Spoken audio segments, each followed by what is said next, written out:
ful hitro priješ do nekega rezultata, ki je že podobno nekemu končnemu produktu. Ampak komaj potem s časom gotoviš, da to ni niti 20% tistega, kar dejansko potrebuješ, da bi lahko tržil. In tudi kot cel razvoj plačeš, da narediš tisto, kar bi lahko na končno tržil. Pozabiš še ponovadi na tisti del, ko rabiš za marketing. Ko bi rabil še eno tako cifro, ki jo daš mesečno za razvoj, še za to, da narediš reklamo, da sploh prodajaš.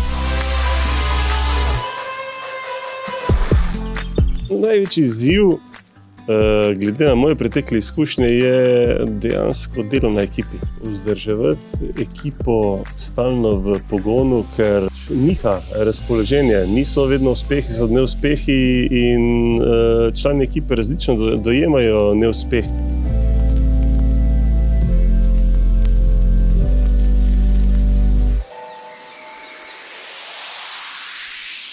Zaenkrat delamo na tem, da bo uspela.